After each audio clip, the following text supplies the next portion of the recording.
Story 1. Am I the a-hole for not lying for my wife in front of her friends regarding me being a stay-at-home parent? When my wife and I decided to start a family, she expressed she wanted to be a stay-at-home mom. So we made a plan and set everything up so she could stay home during the early years. We had our first kid, but she didn't do too well being the stay-home and had a hard time with it.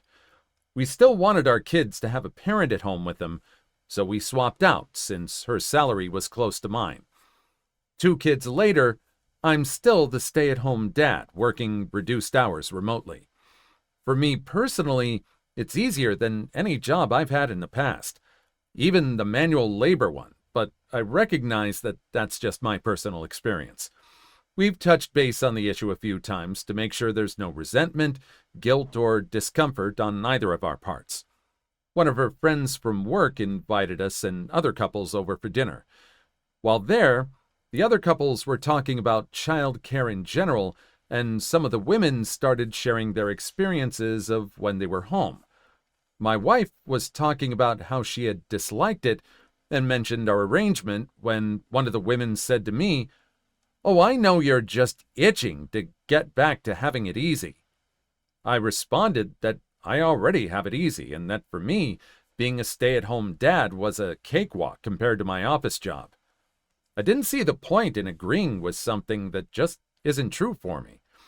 On the way home, my wife asked why couldn't I have just agreed with the question and played along. I asked her if she felt bad or guilty that she had a hard time with it, and she said no. So I told her to just forget about it then, because there's no reason for me to lie to make a bunch of other people feel better so long as it's fine between us.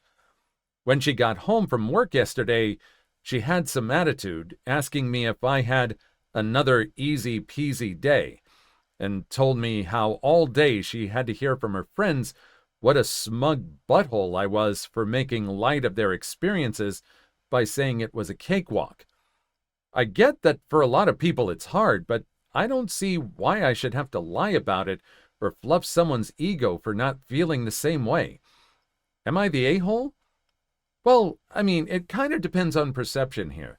If you were saying something like you were telling us, I realized if you had said that when you were talking, look, I find it a little easier with the manual, even with the manual labor jobs I've had. I realize that other people's situations are different.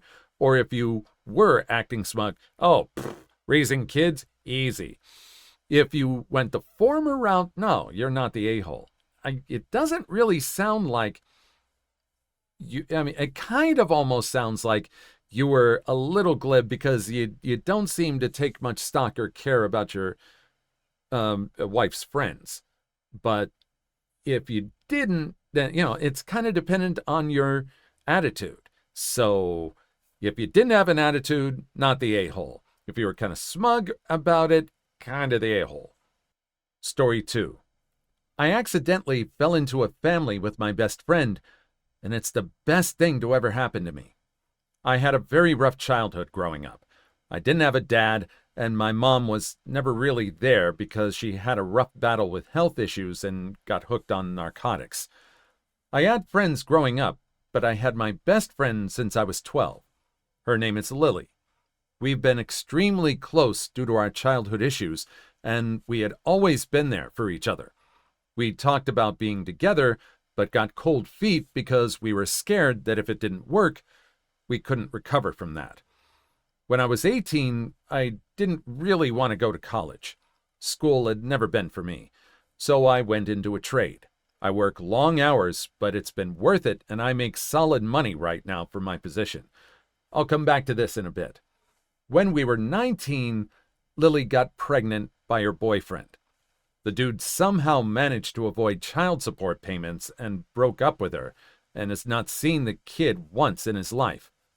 Complete deadbeat, makes me disgusted. Lily was scared, but I told her I would be here when she needed it. She didn't have parents that would help, but I told her I'd help where I can when the kid gets here. Lo and behold, she gave birth to a beautiful little girl named Kelsey. I was there when she was born, and it was a weird moment. I don't know how to explain it, but I did feel happy for her. Now we're 21, and ever since then, this little girl has had me wrapped around her finger. I've done my round of the diapers, bottles, middle of the night screaming, etc. Every day I get home from work, we sit there and we watch her little shows, and we spend a lot of time together, as the three of us as well. When we walk, she grabs my pointer finger with her whole hand because it's so little. She stands up and kisses me on the cheek after I change her, and she loves her snuggles where she just lays on top of me with her head laid up against my chest. As of recently, she's begun speaking. She's been calling me Daddy. I've been feeling really weird about it lately, feeling like it's not right and that someday she needs to know the truth. I talked to Lily about it one night and got her opinion of it. She sat there with a slight grin, and then she came up behind me and hugged me. She said, "You're the best dad she could ever ask for," and then proceeded to tell me, "We'll worry about talking to her when she understands. As far as she's concerned, you're her daddy, and you are to me as well." I turned around and hugged her. We had a long talk about what's been going on lately, as we've been engaging in not so just friends activities, and she just said, "I like this. I like our family." I just kind of froze for a second and asked her, "Is this what we want to do?" And she followed up by saying, "I think we've been doing this for a while now," and then laughed. We had a great moment and agreed to be a family. I had told her I needed to run to the drugstore for some diapers for Kelsey. On the way there, I burst into tears. I cried for maybe a good 30 minutes. I don't even know how to describe what I was thinking and feeling, but I was happy. I just know that there isn't a thing in this world I wouldn't do for those two. It feels like I can relax and reflect on everything that's happened to this point. But also, I don't. I basically have a family I'm looking out for. Like, no matter what happens, I have people who will depend on me, and something like that makes me want to be the best man I can. In about another year, I will have my official license for my trade, giving me a substantial pay raise and a new job that I already have lined up. I've already started looking at houses and rings. We've also talked about having our own once I get my license. I don't know where I'm going with this, but I wanted to share it with someone. But I don't really have those people in my life. It's amazing. Sometimes the families we have are the ones we planned, and sometimes they're the ones that we fall into. Maybe not fall into, but sort of ease into. And you have seemed to really eased into it completely. Great. It's amazing that you have found this family and you stepped up where the biological father wouldn't. So amazing. Great work. Story 3. Picky Karen doesn't want to listen to my explanation. I used to work at a Tex-Mex restaurant. You know, the ones that charge like $12 for a taco. I had a customer come in and she asked for 2 quesadillas that were gluten-free, cheese-free, vegan-free, hell, I don't know, everything else free. I told her everything we normally put on it, and she said no to everything. So basically, all she wanted was our gluten-free wrap with lettuce and tomato. Okay, that's fine, but if I put this like that into the system, it will be $12 a piece. I can just get you a lettuce wrap with tomato, and it'll be $2.25. I was even going to heat it up a little, the bread, for her. I tried 2 times to explain this to her, and she interrupted me and said, "I know what I want. I want the quesadilla this way, and if you can't understand this, then go get the manager." So I understood her, got it made the way that she wanted, and brought it out. She gave me a smirk and was like, "See, I knew you could do it." That made my blood boil, and I was in shock that she was so dense. Once the bill came, She grabbed it, and before I could walk away, she yelled, excuse me, so loud the surrounding tables all stopped. Yes, ma'am. What can I help you with? I asked. Why the hell is it $24 for my 2 quesadillas? Because the price on the menu is $12 each. Yeah, but I didn't get any of the included items. Yes, but you ordered 2 quesadillas. Therefore, that is what you got charged. She, of course, spoke to the manager, who sided with me, and the lady paid her bill, the full $24 for those quesadillas. I did not, however, get a tip. Were you expecting one? I don't think so. I think this person was trying to get her meal comped. I think she kind of knew what she was trying to scam here, and she thought if she complained to the manager about this, I think she tried to say, oh, well, I just wanted this, and I know there was this version on the menu. Really, I would almost bet real money that's what she was trying to do. And the manager decided to shut that down. Excellent. Story 4. Ex's husband can't seem to get over me. So I dated a girl long distance for a year back in 2010. We broke up rather amicably, or so I thought.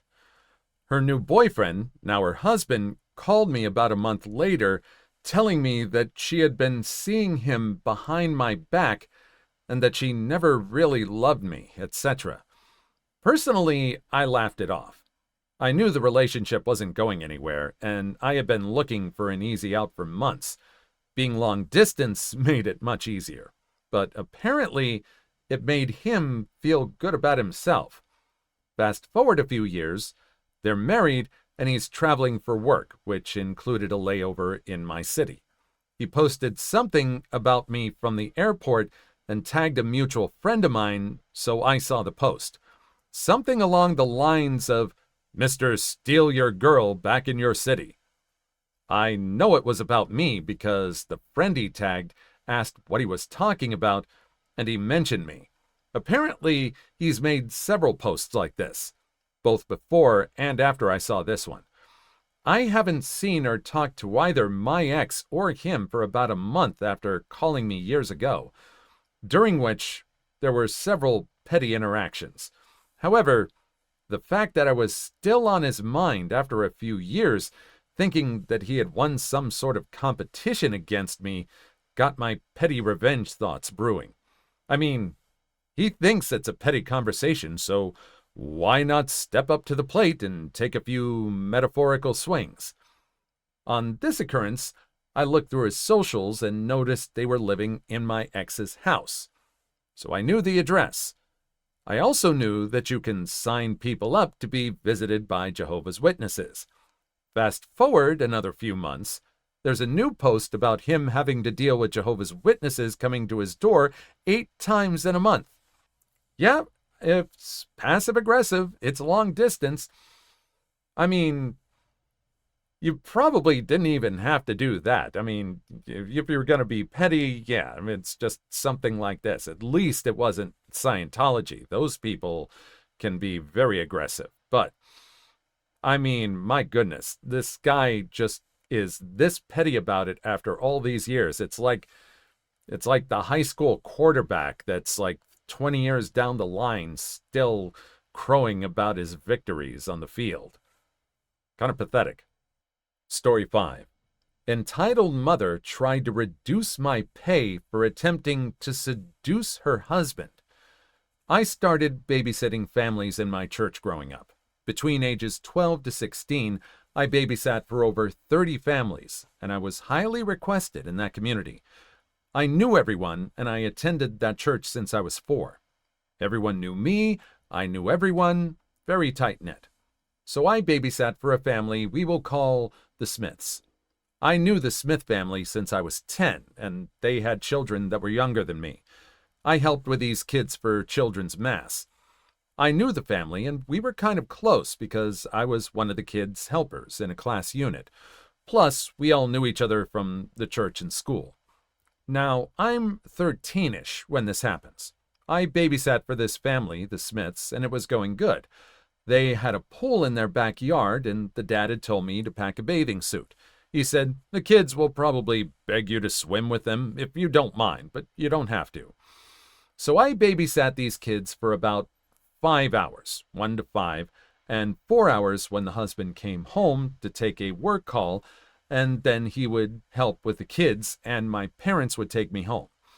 20 minutes before the dad gets home, the kids want to swim. I agree, and we all get ready.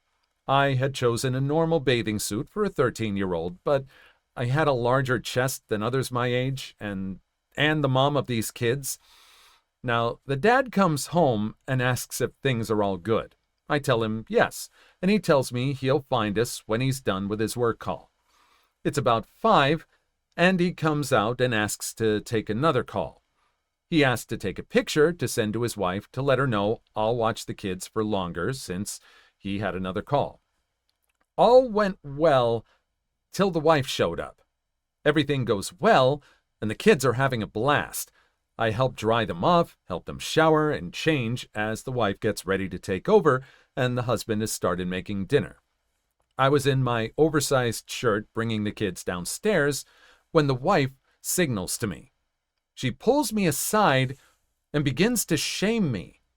She tells me I will not be getting paid from 4 to 5:45 for dressing like a sloot in an attempt to stray her husband from me, that my choice of swimsuit was slooty and she should have known better not to trust me, that I was the W word for sloot, and that my boobs would get me nowhere in life, and I was going to be intimately assaulted dressing like that.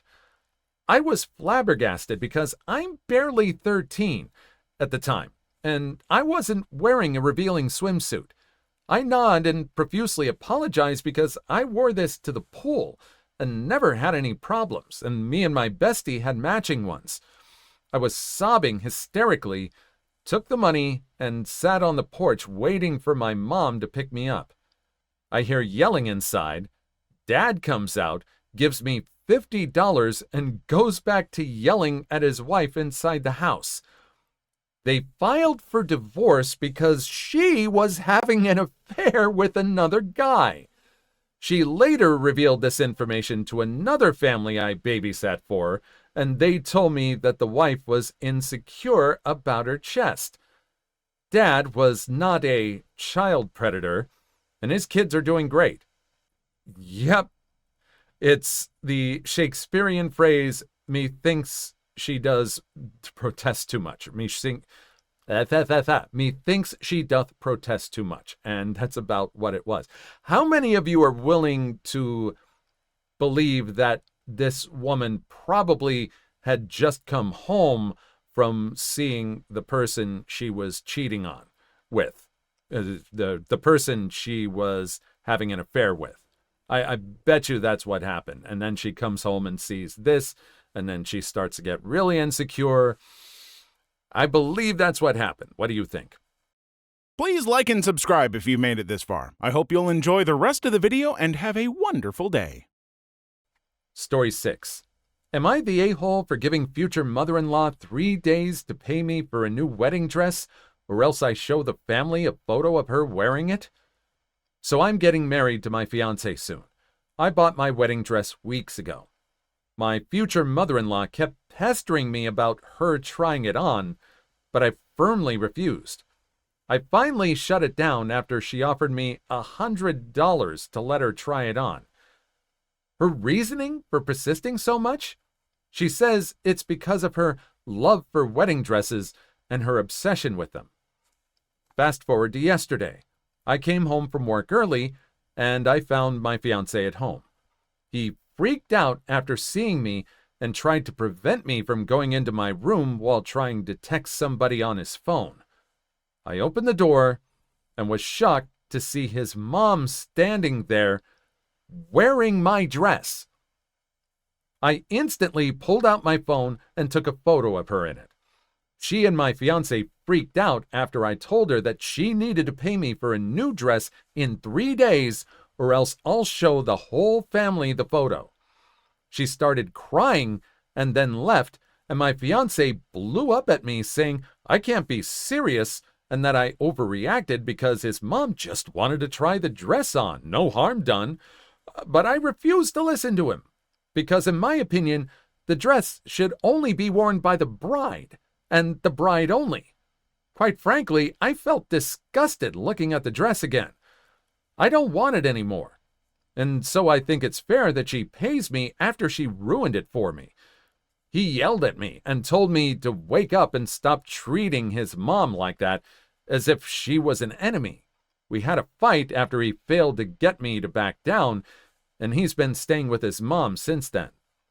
I felt awful, but I spent $3,000 on that dress and worked hard to get it. I can't stand looking at it, but people in my family think I'm escalating things and risking my relationship with not only future mother-in-law, but my fiancé as well. Am I the a-hole? No, not really. Guys have trouble understanding this because, how many guys buy the tux they get married in? Do guys buy tuxes they get married in, or do they rent them? For them, it's just a rental. It's just kind of a suit for a lot of people. There are exceptions, I will admit. But this is a personal thing for a bride. Why is the mother-in-law wanting to try this on? And also, he knew he was foul.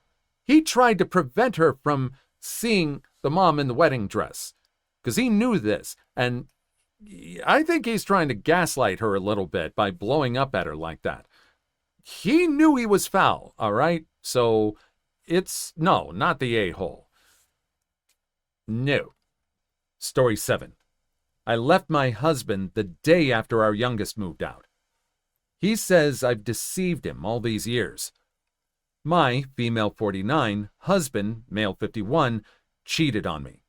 It was 10 years ago when I got a call from school saying that our youngest, then 9, was sick and needed to go home.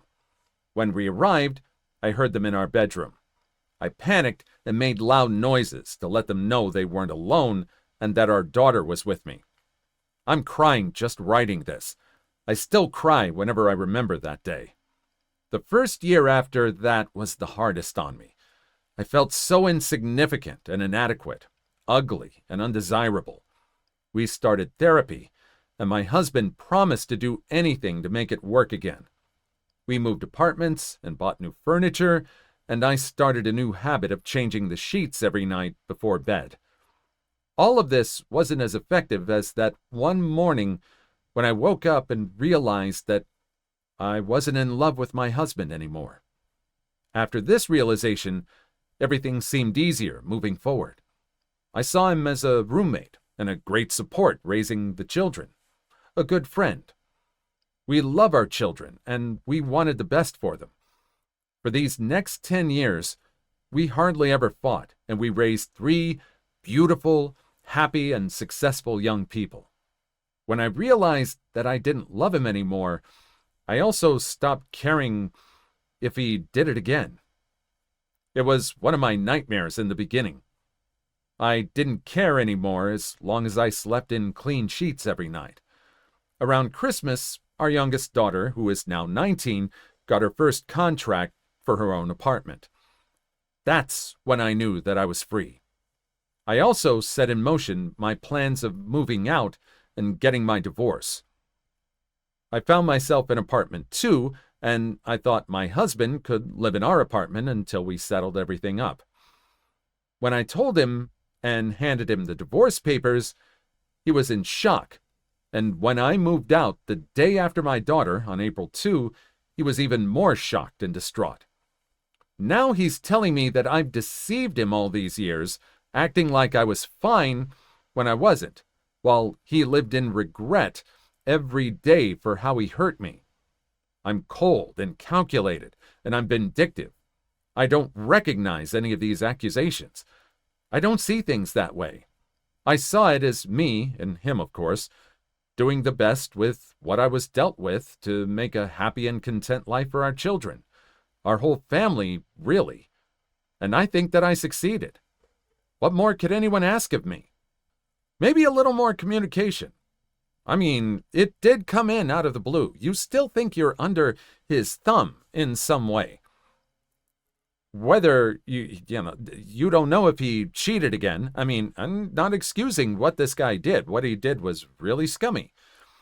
And it really all sounds like it kind of, as I'm reading it, it kind of sounds like a buildup for like this ultimate revenge of of this action that took place. I mean, maybe if you'd have said early on ahead of time, and maybe if either of you communicated how things were going.